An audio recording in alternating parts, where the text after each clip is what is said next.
On this fine September morning to the Chamber's Government Affairs Forum featuring City of Boston Mayor Michelle Wu.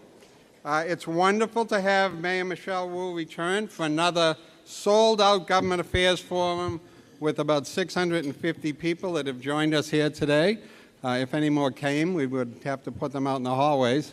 This is the third year in a row, Mayor, that we've sold out this event, so we're going to have to get a bigger room next year, I think. So thank you for joining us and for making your annual address to Boston's business leaders. On behalf of the business community, I do want to recognize a few special people who have joined us today. First of all, I didn't see him yet, but Rich Davey, have you arrived? Yep, Rich, welcome back to Boston. Where are you, Rich? Stand up. Stand up. Former Secretary of Transportation, MBTA General Manager, has now taken over the helm at Massport and is a great addition to the transportation team in the Commonwealth. I know that many members of the Mayor's Cabinet are here. Please be recognized and thanked for your service. Please stand.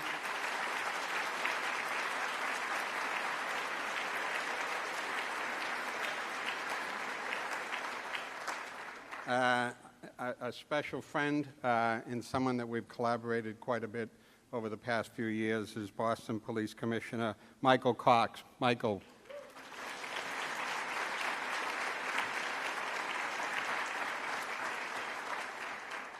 And our Boston City Council President, Ruth C. Louis-Jean.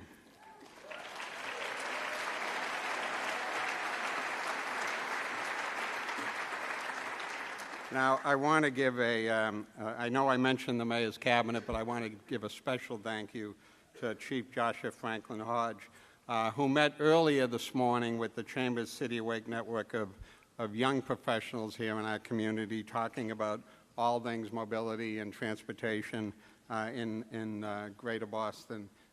So thank you, Chief Franklin Hodge, for the work you do and for joining us earlier today to meet with our young professionals. Please give it up for Joshua.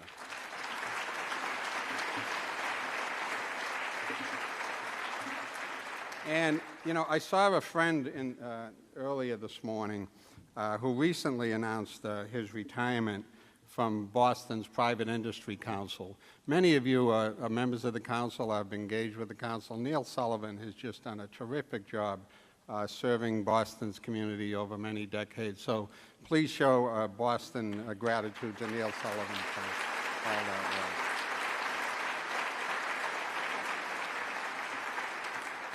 work. Okay, at the Chamber, we continue to serve as the leading voice and convener of the region's business community. We use this platform to promote a robust free market economy and to express our views on proposals that will affect our economic growth and competitiveness.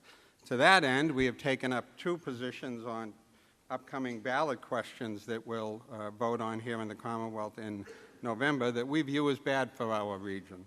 We urge all voters to vote no on question 2 that will eliminate the MCAS graduation requirement in our schools, creating chaos by having 351 cities and towns deciding on graduation standards and hindering our ability to address inequities in our system. And no on question 5 that would harm both our restaurant industry, many of its workers, and make it more costly to enjoy dinner out. So no on those 2 questions on behalf of the Chamber. I also want to share important upcoming events that feature individual business and government leaders. On October 15th, the Chamber will host State Treasurer Deb Goldberg. And after our national election on November 5th, we'll have 2 timely events. On November 14th, we'll have our annual Economic Outlook featuring the president of Babson College, recently recognized as the 2nd best college in the U.S. How about that? Dr. Stephen Spinelli, Executive Vice President of the Boston Fed. Egon, I'm going to kill this, Jack Rajewczyk. Sorry, Egon, for that. President of M&T Bank, Grace Lee, and the CEO of Mass Challenge, Caitlin Reimers-Broom, who will take a look at, what's on the economic horizon, especially in light of the results that we'll see earlier in November and looking forward into next year. So I hope that you'll plan to attend that. On November 18th, we'll feature my friend and my congressman, Stephen Lynch, who I'm sure will help us digest the results of the upcoming elections. And you can register and find out more about all of these events at bostonchamber.com. We're almost ready to welcome Mayor Wu to the podium, but I have a few more thank yous to some partners. Thank you to our friends at Comcast who help bring these government affairs programs to a wider audience. And finally, I want to thank our long-standing sponsor of 20 years of these government affairs forums, Bank of America. They continue to lead in supporting important events, not only in the Chamber, but in this city. With that, I'm pleased to turn it over to Michal Chamberlain, President of Bank of America and Chamber Executive Committee member, to introduce Mayor Wu.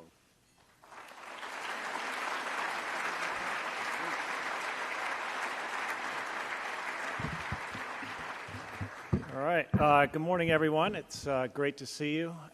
Great to have a full room and be back for this series. And on behalf of my teammates here from Bank of America that are joining us today, just extending you all a warm welcome for being with us and supporting this effort. And, you know, as a longstanding sponsor, as Jim said, 20 years of this great program, you know, I just want to give a big thanks to Jim and the Chamber team for all they do to convene all of us here at these type of events for continued conversations with our government leaders here in Greater Boston and the Commonwealth. And now I'm honored to introduce today's special guest speaker, the Mayor of Boston, Michelle Wu. In 2021, Mayor Wu became the first woman, the first mom, and the first person of color to be elected as the mayor of the city of Boston. A believer in the power of community and collaboration, Mayor Wu is committed to building a Boston where housing is affordable, transit is accessible, growth is sustainable, and every community has the resources and opportunity to thrive. Mayor Wu started in public service with an internship in City Hall under Mayor Tom Menino while studying at Harvard Law School. She is alumna of the Rappaport Fellows Program, the recipient of the Massachusetts Democratic Party's Franklin and Eleanor Roosevelt Award, and she was named one of the Boston Globe's Bostonians of the Year and one of the Chamber's 10 outstanding leaders. We're so fortunate to have her as the mayor of our great city, and without further ado, please join me in giving a warm welcome to our mayor.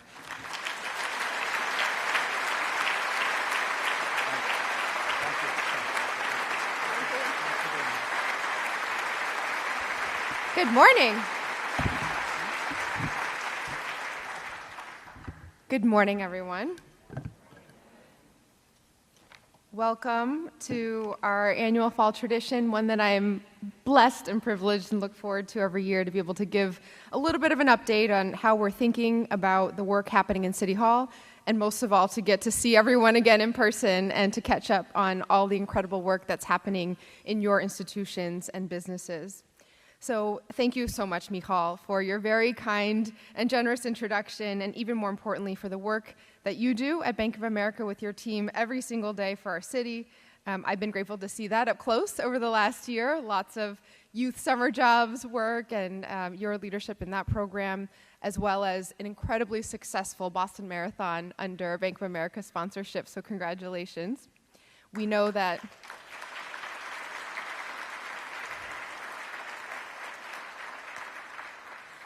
this next year's marathon is going to be on the 250th anniversary of Patriots' Day. So a real opportunity to continue to showcase Boston's history, and that you will help us do that again with the global sponsorship of the FIFA World Cup in 2026. So keeping us all busy at B of A. Thank you also, Jim, for your leadership and your counsel. We're very, very grateful for your work with us on our business recruitment task force, among so many other initiatives, and your leadership here at the Chamber. I'm going to do my best on the Toronto trip to waddle alongside with you all and bring back some learnings from one more city that we're grateful to be able to collaborate with, thanks to you. I also want to thank Ron O'Hanley. I didn't get to see him yet this morning, but to your outgoing chair for all of his work, for the partnership with State Street, and congratulate the incoming new board chair, Corey Thomas. Congratulations really to the Chamber for putting yourself in such great hands. We're thrilled to see what comes next, and the City of Boston will be here to partner. So before we get to what's in store, I wanted to just share a little bit of a look at where we are now from the metrics and the numbers that the city tracks. So among major American cities, Boston is leading the way on the return to office. The very nature of our city, the work that we do here in Boston, is driving the speed of our recovery. As a global hub of innovation, being together in person fuels our creativity. When you're in the business of doing what's never been done before, people want to be here when it happens for that proximity, connection, and collaboration. Within our departments, we will track the licensing board's issuance of new business licenses as one way to see how much new ventures are starting up. In 2023, the licensing board issued more new business licenses than in 21 or 22. This year, that number is up once again. As of last month, Boston's employment rate is at a 5-year high, and we're seeing promising growth across key sectors, with employment up 3% from last year in healthcare, more than 3% in real estate, and nearly 5% in food and hospitality. Since this time last year, the French e-commerce firm Miracle unveiled its new joint headquarters with Paris in downtown Boston. We've welcomed the Lilly Institute for Genetic Medicine, Lilly's largest presence outside of Indiana, and the first East Coast location for Lilly Gateway Labs, which connects startups across Massachusetts to unprecedented in-house expertise and resources to accelerate the development of breakthrough medicines. Next month, we'll celebrate the groundbreaking for Vertex's Jeffrey Leiden Center for Cell and Genetic Therapies on Northern Ave. And I also want to thank Governor Healy and our partners at the state for signing a new 106,000 square foot lease to bring the state's consumer affairs and business regulation agencies to 1 Federal Street downtown. Sustainable Fuel Company Lydian, thank you to the Gov.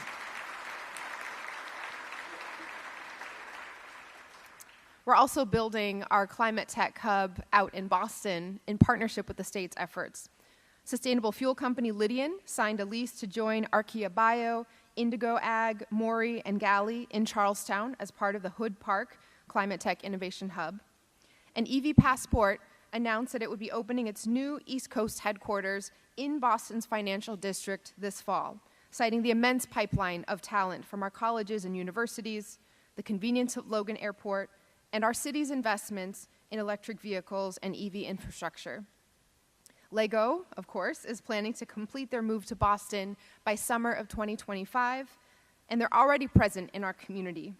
This past summer, we were very excited to partner with them to host the International Day of Play on Boston City Hall Plaza, where more than 1,000 families attended and went home with Lego sets.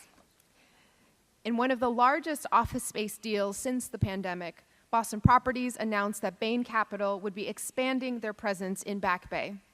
And our friends at Toast and Converse have all extended or signed new leases, recommitting to Boston as the best place to do business. Our retail vacancy rates are between 2% and 3% in Boston, substantially lower than Chicago, San Francisco, and New York, and our retail and dining visits are up year over year. Consumer spending across Boston's neighborhoods is now at higher levels than pre-pandemic, and our downtown foot traffic numbers continue to rebound as well. In 2020, they were at just 39% of pre-pandemic. In 2022, at 75%. Last year at 82%. And as of August, we're on track to close out even higher this year. So thank you to the downtown bid for those numbers, but for all that you do as well.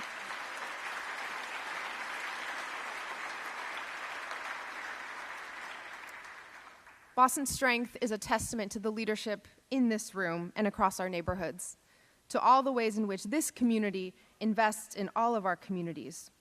We have the strongest pipeline of the best prepared and best educated talent in the country, and we're working to build on that every day. And that's thanks to all of you who helped us, for example, make good on our promise to provide a paid youth summer job to every BPS student who wanted one this summer, for a total of more than 10,000 young people earning income and getting skills this past summer.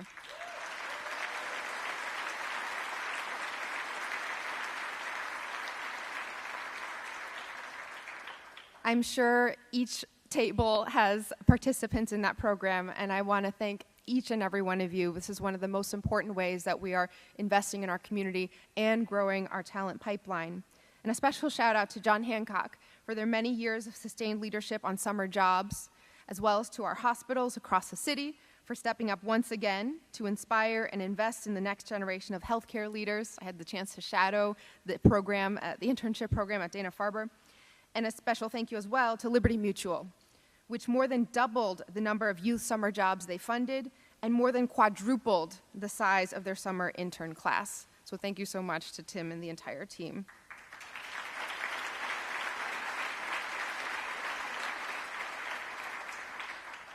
Thank you to everyone for making Boston the city where people come to do good in the world.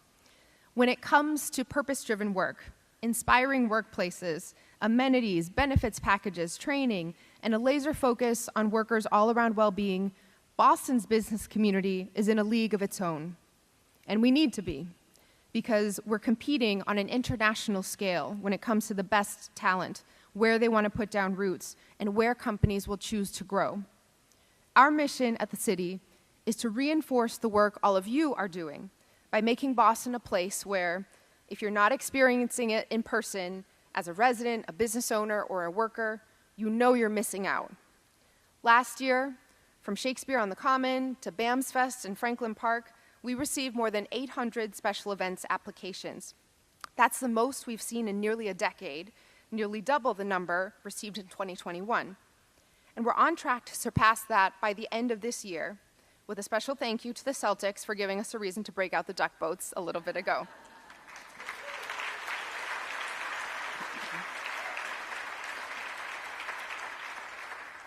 In July, we hosted Climate Tech on the Plaza in partnership with Schneider Electric, the New England Clean Energy Council, Mass CEC, and the Downtown Boston Bid to showcase more than 40 local climate tech businesses, including Boston-based startups like Tender Food, Cargo Bee, and Found Energy. We've doubled the number of open streets events that showcase our neighborhoods, build community, and encourage everyone to shop local. And in partnership with our leading cultural institutions, the first phase of our BPS Sundays program brought more than 35,000 students and their family members to our treasured museums and cultural institutions, nearly half of whom visited for the very first time.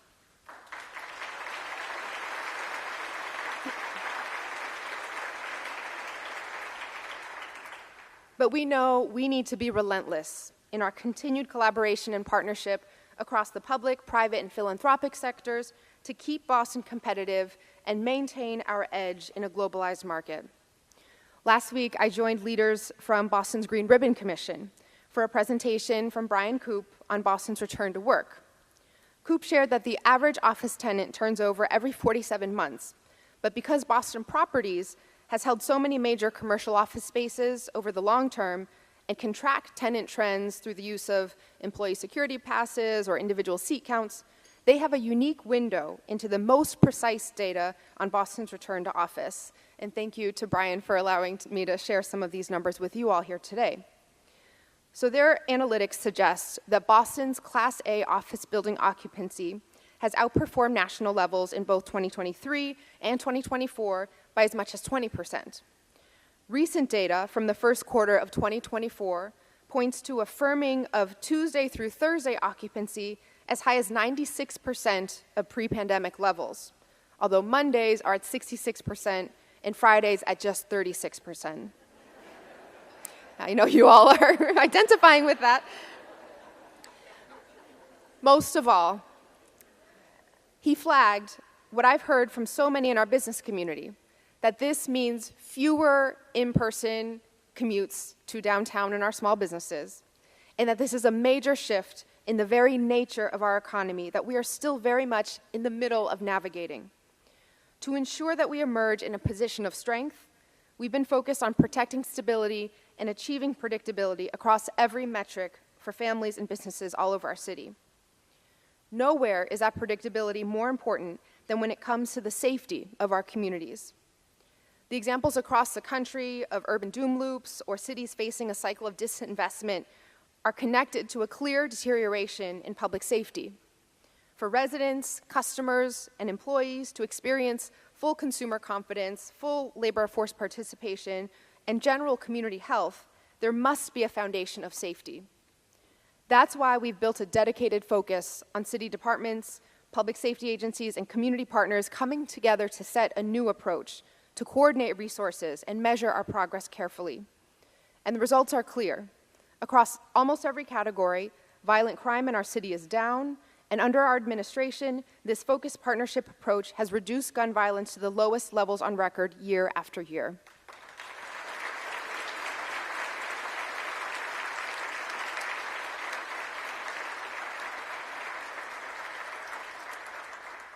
Here I want to recognize some of the hardworking leaders making this possible. Boston Police Commissioner Michael Cox, who is with us this morning, along with members of his command staff. Our Senior Advisor on Community Safety, Isaac Yablo.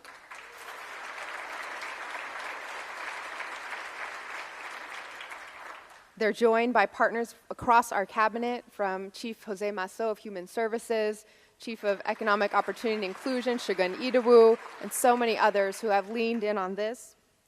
And, of course, we're also so honored to be with community partners in this work across different agencies and across different organizations. Kevin Barton of Youth Connect.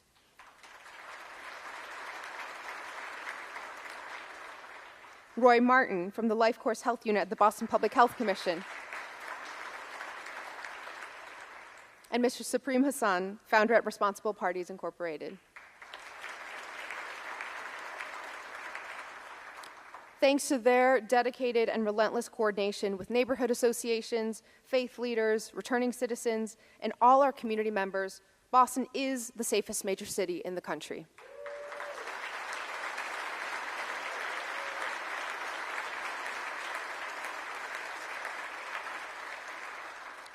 In addition to a foundation of community safety, a world-class city needs world-class transportation.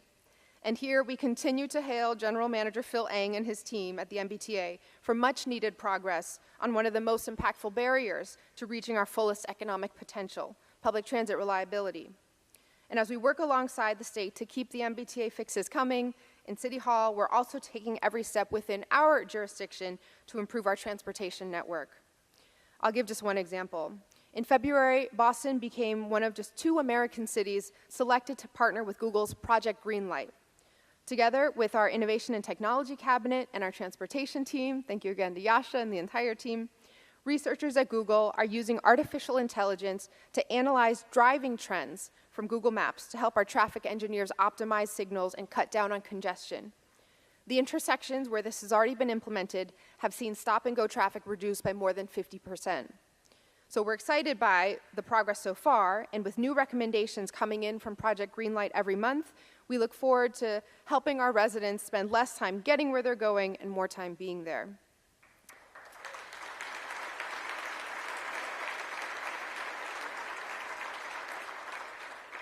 At the same time, we know it's not just getting to work that can be a challenge, but all the bureaucracy involved in relocating, opening, or running a business of any size here in Boston.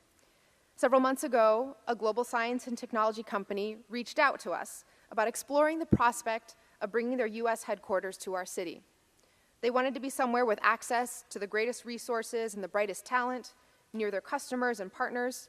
Boston made sense. But the prospect of trying to find the right space at the right price and navigating the various processes for getting permits and approvals felt daunting. So Chief Shogun Idawu and his team at the Office of Economic Opportunity and Inclusion, led by our Director of Business Strategy, Aaliyah Forrest, who served as point person, provided bespoke concierge service through the entire process. They worked with them to find a location, gathered all the information they needed to put together the necessary documents for seamless processing with the planning department and inspectional services, ensured everything proceeded according to schedule, saving time, energy, and money at every step of the way. And as a result, Merck's healthcare business, EMD Serono, opened their new Seaport office just a few weeks ago.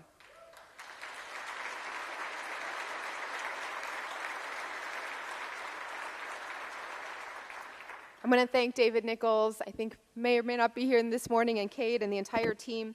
We are looking forward to celebrating with you at the official ribbon cutting next week, and we're so grateful for your decision to invest in Boston. Now, I wanted to share their experience for 2 reasons. First, to illustrate that Boston is open for business and that our team is dedicated to creating as smooth and as tailored an experience as possible for every company looking to bring good jobs to Boston. And second, to acknowledge that when it comes to the city's internal processes, from permitting to inspections, we know we have work to do, and we're rolling up our sleeves. We've dedicated a new team to entirely overhauling the more than 85 permit processes that exist across the city for clarity and concision. Some examples so far.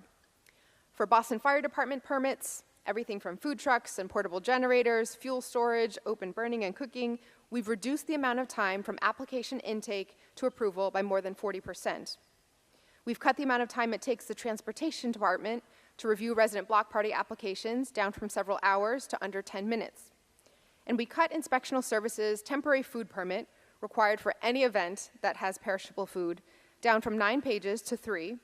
And since then, the percent of applications that need to be resubmitted due to applicant error has dropped from 80% to 25%. More to come. And our Commissioner of Inspectional Services, Tanya Del Rio, who's in the house as well.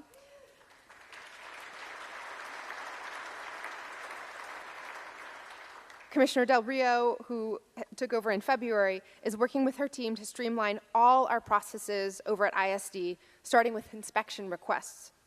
Many of you know that once you have a building permit and you're ready to get your inspection, plumbing, electrical, and so on, in each of those instances, you often have to deal with a different inspector with different preferences for how to get in contact. Without an automatic confirmation of receipt, the processes included no way of knowing how long you might be waiting to hear back. I've been told it was like trying to nail jelly to a wall.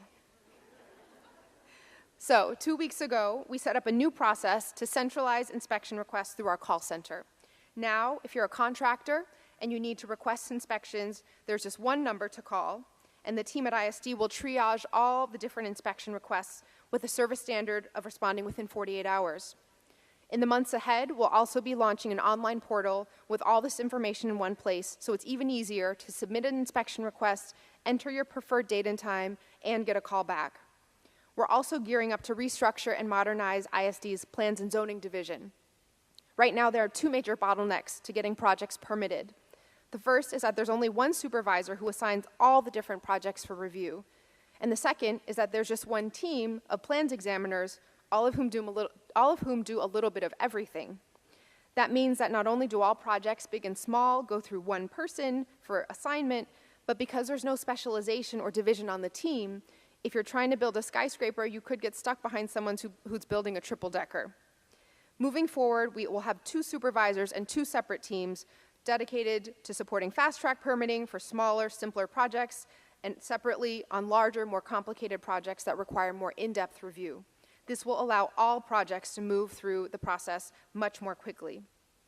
And in a long overdue update, we're on track to bring our certificate of occupancy and certificate of inspection processes into the 21st century. Currently, both of these high-volume certificates only exist in paper form, as they have for many, many years. And by the middle of next year, they will all be fully digitized.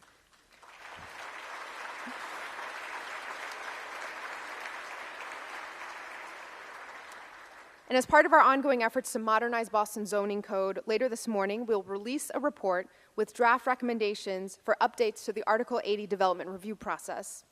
We convened experts, researched best practices from cities around the country, and identified 3 key areas for improvement: the need for more effective engagement, more consistent standards, and more coordinated review. On engagement, what we heard consistently is that our process is often exhausting for residents and developers. Too many meetings, too few decisions.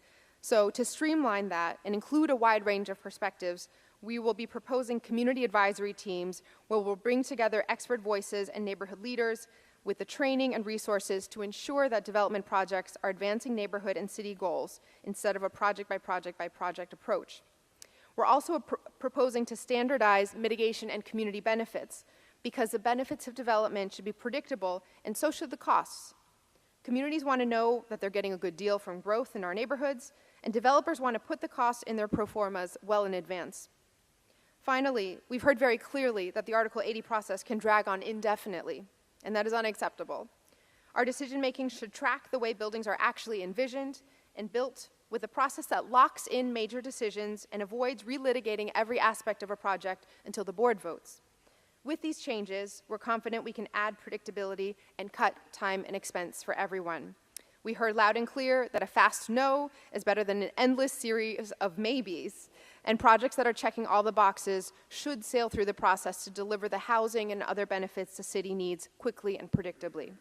So thank you so much to all who served on our Article 80 Reform Advisory Committee, and we're so eager to get the public's feedback on these proposals that will be coming out later. I also want to take a moment to recognize that for the past several years, the macroeconomic environment has been especially challenging, to say the least, particularly for our partners in the real estate industry. The higher interest rate environment has meant higher borrowing costs, more pressure on profit margins, slower construction starts, lower presale demand, and risk aversion from lenders. That's a lot, standing between approvals and getting shovels in the ground, which is why our administration has been working to ensure that when the financing environment improved, our city would be prepared to meet this moment with a healthy pipeline of approvals, simpler processes, and a regulatory environment that propels good projects forward rather than holding them back. Since 2022, the BPDA board has approved over 170 new development projects totaling more than 36 million square feet of development. That includes nearly 13,000 new housing units, more than 4,000 of which are income restricted. This level of new development approvals is on par with pre-pandemic trends, and it sets up that pipeline of fully permitted projects ready to go as proof that Boston continues to be a world-class destination for investment. In fact, market rate residential development is on the rise here in Boston. New market rate housing production has increased by almost 25% compared to the same period last year in terms of starts. And in Rosendale, Hyde Park, and Mattapan, we've seen a 66% jump in housing starts over 2023. We've also rezoned more of the city in the last 2 years than in the last 20 years combined. And over the last year, the new zoning enacted enables 18 million square feet of new uses in Newmarket, new development in Charlestown, new residential development in East Boston, and ADUs in Mattapan and beyond. All of this means that developers no longer need to go to the Zoning Board of Appeal to seek out zoning variances in a process that could take months. Projects in rezoned areas will receive a zoning envelope on day one, explaining what they're entitled to from the outset, rather than finding out 2 to 4 years into the process.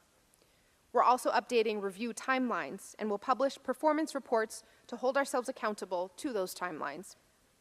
Last year, we cut our 68-page marketing and tenant selection plan for developers down to a 5-page form, and I signed an executive order to speed up affordable housing projects that are proposed. Since then, we've cut down on the time it takes to permit new affordable housing by a third, and by the end of next year, we will have cut our old permitting timeline in half.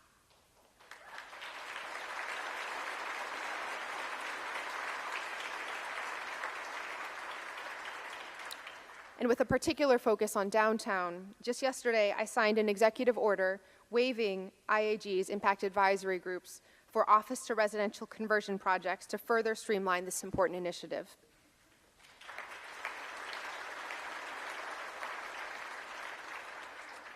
So much of this progress, so much of the work we've done to prepare our city for the next cycle of responsible growth is thanks to leadership and teamwork. I am incredibly grateful to our former Chief of Planning, Arthur Jemison, and Deputy Chief Devin Quirk, who has been serving as interim chief throughout this transition, and the entire planning department team. We need strong, visionary leadership to carry forward the momentum we've built up over the last 3 years. And I'm thrilled to introduce that leadership here today, our new Chief of Planning, Kairos Shen. Where is Kairos? Can Kairos stand up? Oh, there he is, okay.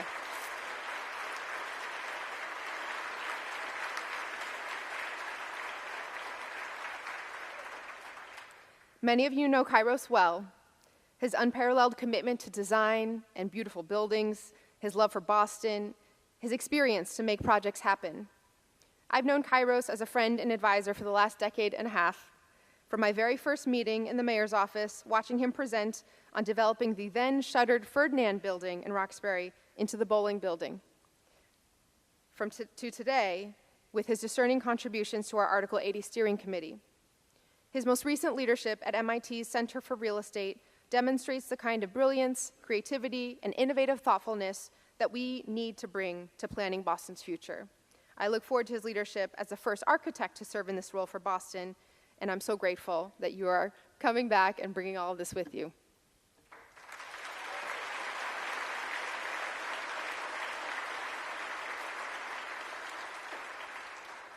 And Kairos couldn't be joining at a better time. Last week, the Federal Reserve finally delivered a rate cut, 500 basis points, and we all breathed a collective sigh of relief. Yes. And while lower interest rates aren't a solution to all the challenges we face, they are a hopeful signal of the shift we've been preparing for. Loosening capital markets are creating a more favorable environment for financing.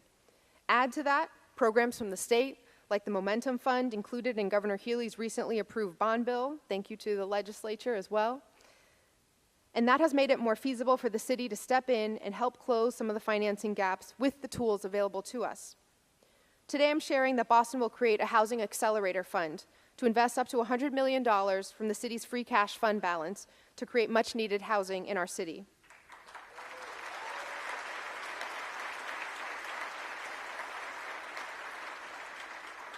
By investing alongside private capital, we'll be able to accelerate the production of housing and use our return on these investments to reinvest in future projects.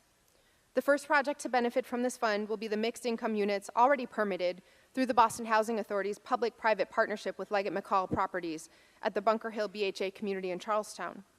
We're also going to explore whether this will work for other mixed income public-private partnerships and for fully private projects as well that could complement the use of the state's Momentum Fund.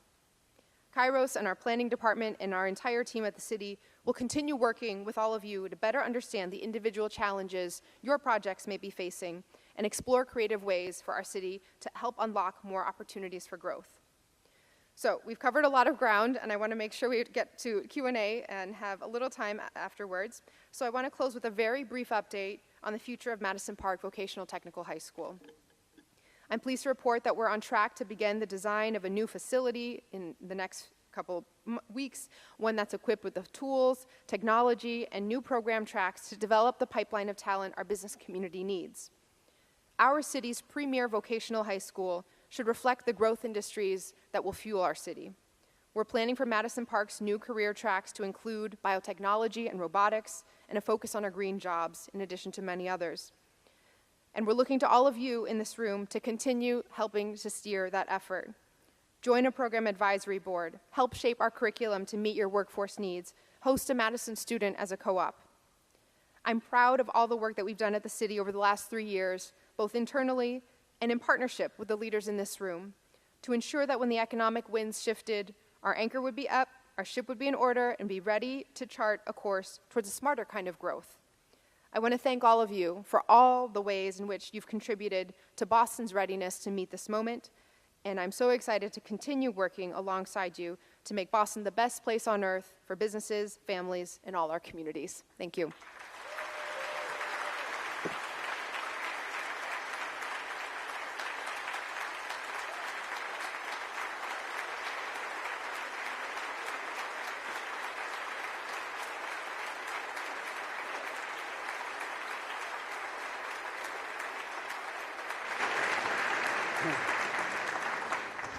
Let's see if we can get the technology right.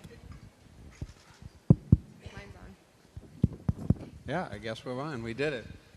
Well, you did pack a lot into that speech, Mayor. And I want to begin by thanking you for focusing on so much of what is positive going on here in the city of Boston. I get a chance to talk to chamber leaders across the country, and you know, despite all the challenges that we all face, they're still very envious of what we have in the city of Boston. So thank you for highlighting that. You highlighted that talent remains our competitive advantage, and we have to nurture that in so many ways. And first, then, I got to say thank you for bringing back my friend Kairos. You know, I knew he'd have to get back in the game. You know, stuck over there in the world of academia, you know, you had to get back in the game. Welcome back, Kairos.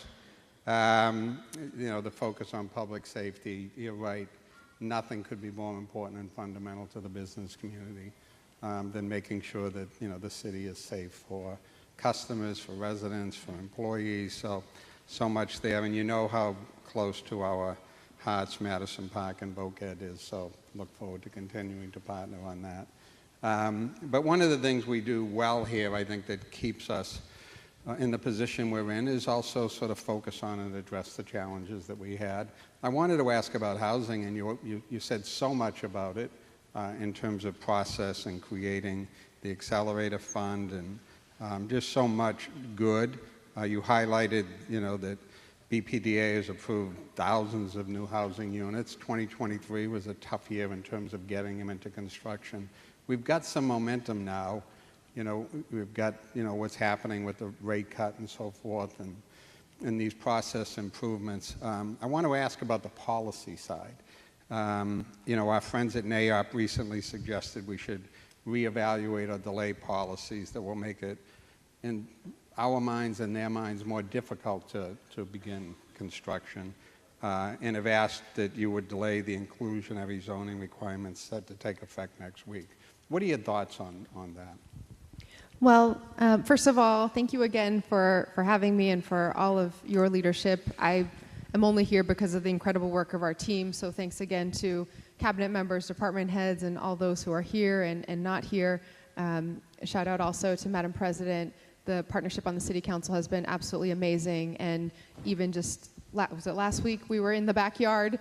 We announced that the remaining ARPA funds would go primarily to housing, continuing to double down on affordability, as well as on small business investments and some of the work, the programs that have been shown to really make a difference. So I think, you know, in this moment, the winds are shifting, we feel the energy there. Predictability is still very important, and we've been focused on what the city can best do to create the right environment for business, regardless of what the macroeconomic conditions are outside our control, and what we can do individually with specific projects to get them going. When it comes to I think they're referring to the IDP, inclusionary development rules, these were already phased in and delayed by quite a bit. So the date for implementation has been set now for nearly a year, and the predictability of passing a policy, setting clear baselines, and sticking to that as a predictable, dependable factor in the consideration of the environment is important. If we're starting to shift things a week before, 2 weeks before implementation, it's not, the policy was really designed to be weathering all economic conditions. Just the specifics are that we basically analyzed the percentage of affordable on-site that each development ended up at. The baseline required was 13%, but after months, years of negotiations, they all ended up at an average of 17% affordable on-site with, again, a lot of back and forth that takes precious time and resources. And so our adjustment was really to just set that as the actual baseline to remove the need for years of haggling in the middle, and to have that at a 17% on-site requirement with the addition of 3% subsidy for vouchers, which helps the project owners and the property owners receive revenue from public sources, while also expanding the geographic range that voucher holders will be able to access in living in neighborhoods throughout the city. So the date was set with recognition of difficult economic times, but with also the careful calculation that this is meant overall to streamline processes and make sure that the baseline is the baseline, the rules are the rules, and they're predictable and not going to open up new avenues for continued delay. Okay. So I'm sure people out there are going to wonder if Jim's going to ask the mayor about the commercial property tax proposal. I had it in the speech and it was too long, so I was hoping we would talk well, about I'll it. ask you then. Yes, good. Okay, so city's home rule petition not taken up by the Senate at the end of the session. You and I mean, I'm talking to you about it now, but you and I talk about it all the time. The Chamber, other business groups have opposed the proposal given the struggles of commercial properties in our downtown and negative impacts on small businesses and tenants. No easy solutions to this situation. I know you appreciate that. Walk us through your decision process on this issue. I know you have a keen eye, and you've mentioned the state of Boston's commercial real estate industry and what people are going through. Some have predicted that this is a 10-year challenge for any city to get out of. So walk us through your thought process on this being the answer in the moment. And, you know, the legislature may or may not take it up before the end of the year. What's the plan? What are the contingencies if they don't? So at the risk of going too far down a rabbit hole, I do want to give a little bit of context to make sure everyone has a sense of the history of where we are, why we are where we are with our property tax system, and the additional context of how we make decisions about this at the city level. So first of all, just on the proposal, so it is also crystal clear. The proposal is that Boston's, as every other municipality in Massachusetts, our tax system is very rigid because it's set by state law without much ability to tweak anything. This was put in place by Prop 2.5 several decades ago in order to make sure there was predictability in how quickly property taxes would rise. And because of that, we are constrained with certain ratios between residential and commercial. When both flow in the same direction, when the economy is strong, residential property values go up, commercial values go up, things stay in balance. When hard times come, both go down, things still stay in relative balance. It's when one goes up and one goes down that we end up having complications, because it can very quickly swing the allocation in ways that are not helpful for preserving stability. And so under this proposal, we would have a temporary window, exactly the same as when this was implemented 20 years ago with a similar one going up, one going down situation under the Menino administration. We'd have a temporary window to stabilize the shock of allocating the burden more towards one sector over another, smoothed out over, it would be 3 years. Under this proposal, residential taxes would still go up, commercial taxes would still go down, but it would be less of an extreme in either direction, again, for a 3-year period to make sure that we're smoothing that curve.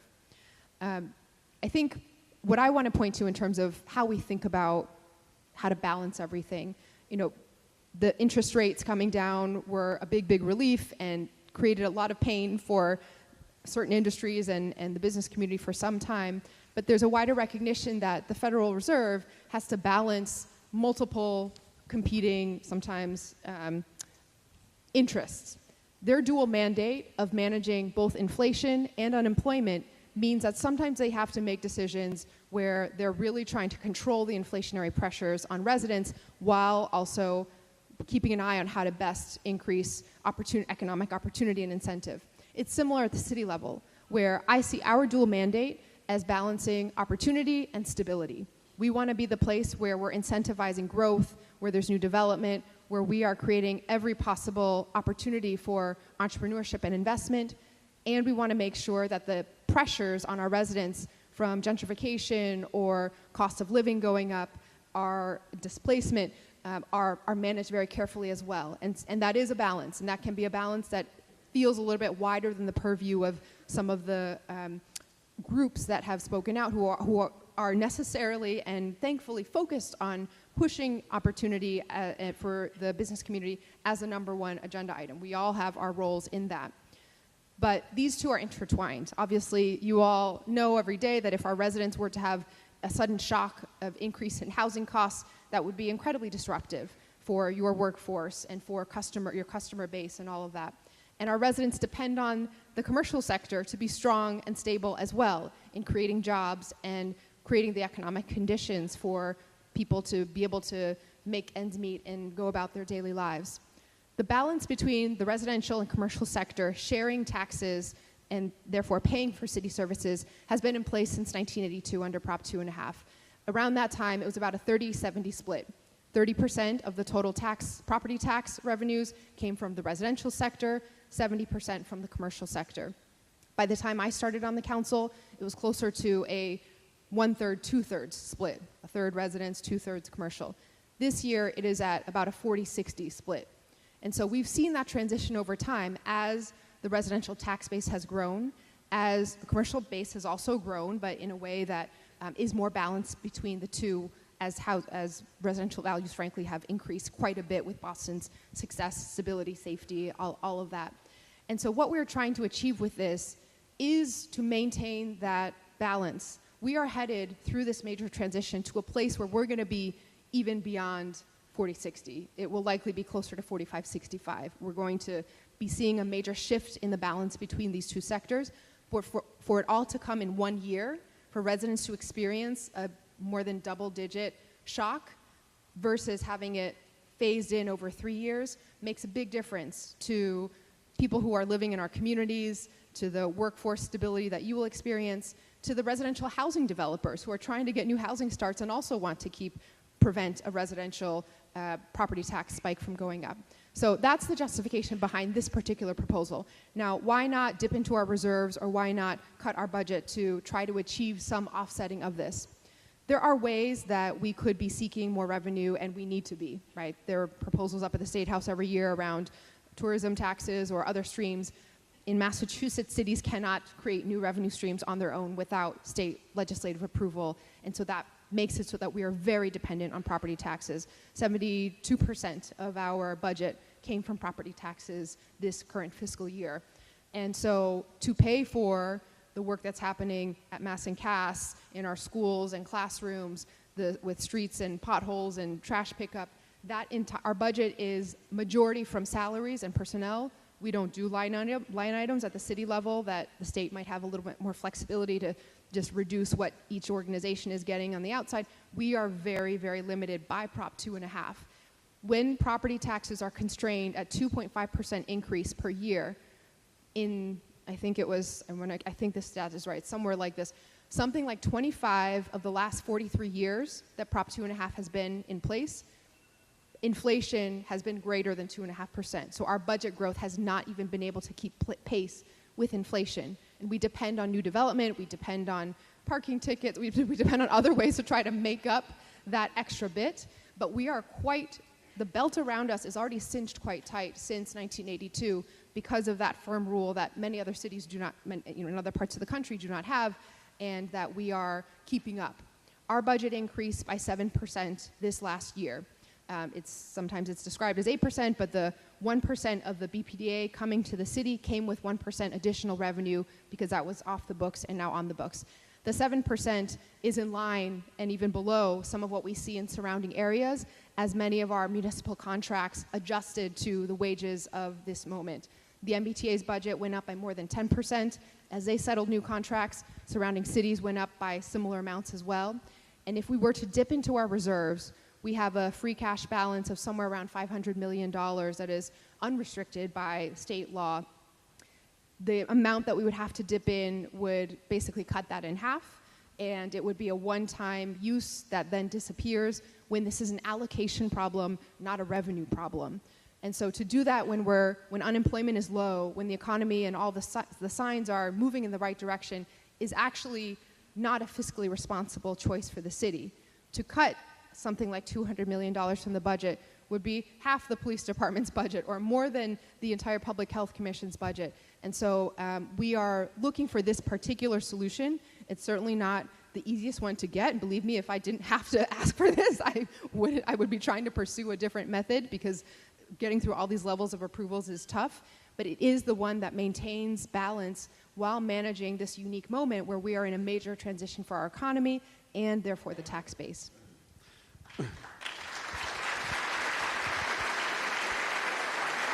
Much from is trying to get out into your workforces and do some sort of fireside chat or town hall listening session with some of our major employers. Most recently, I was at State Street and Clavio and some others. So if anyone's interested, it's actually very helpful for me and my team to hear what your employees are saying about what they need from the city and infrastructure overall.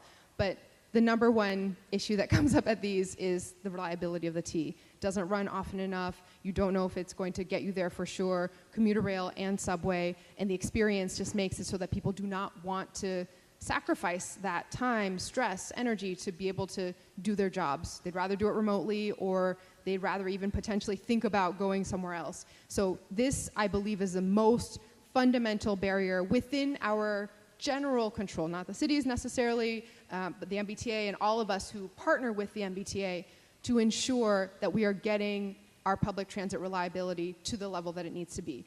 General Manager Ng, the governor, they are making remarkable progress. I had this stat written down so I wouldn't get it wrong, just so you all know.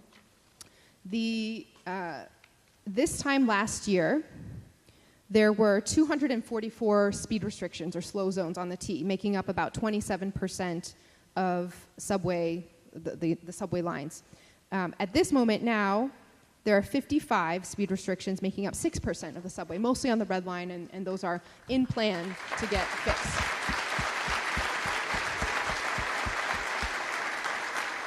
So they're making remarkable progress, but they need the funding to continue doing that. Regional ballot initiatives, any revenue streams that are dependable, everything should be on the table. And I know, Jim, you were a key, Chamber and others were a key part of getting that focus on revenue. We have to see it implemented. We have to see concrete ideas that will be very difficult, but the trade-off is certainly worth it for each one of your workplaces and for the future of our economy. Great. Well, I know you and I are sitting down on this very subject next week. Anyway, Mayor Wu, thank you for joining us today. Thank you for... Thank you.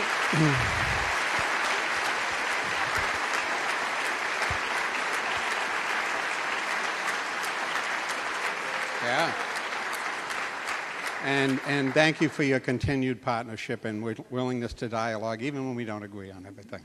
Have a nice day, everyone.